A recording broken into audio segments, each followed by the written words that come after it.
Évangile de Jésus-Christ selon saint Jean.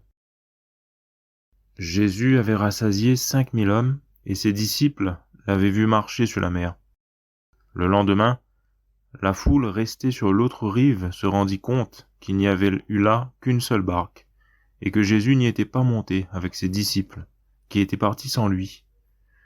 Cependant, d'autres barques venant de Tibériade étaient arrivées près de l'endroit où l'on avait mangé le pain après que le Seigneur eut rendu grâce. Quand la foule vit que Jésus n'était pas là, ni ses disciples, les gens montèrent dans les barques et se dirigèrent vers Capharnaüm à la recherche de Jésus.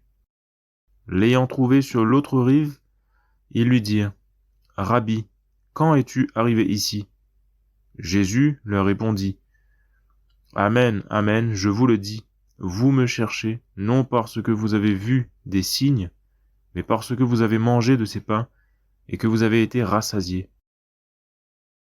Travaillez non pas pour la nourriture qui se perd, mais pour la nourriture qui demeure jusque dans la vie éternelle, celle que vous donnera le Fils de l'homme, lui que Dieu, le Père, a marqué de son sceau. » Il lui dit alors : « Que devons-nous faire pour travailler aux œuvres de Dieu ? » Jésus leur répondit : « L'œuvre de Dieu, c'est que vous croyez en celui qu'il a envoyé. »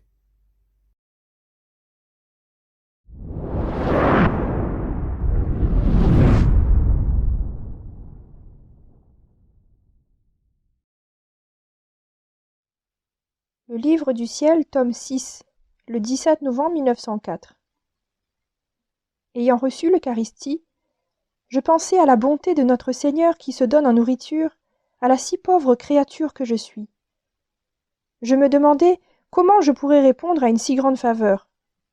Jésus béni me dit : « Ma fille, tout comme je me fais la nourriture de la créature, celle-ci peut se faire ma nourriture en transformant tout son intérieur en aliment, c'est-à-dire en faisant en sorte que ses pensées, ses affections, ses désirs, ses penchants, ses battements de cœur, ses soupirs, son amour, etc., tendent vers moi.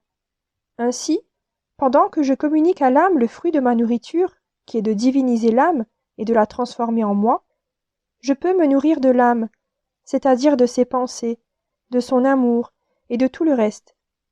Et l'âme peut me dire : « Comme tu es arrivé à te faire ma nourriture et à tout me donner, moi aussi, je me suis fait ta nourriture.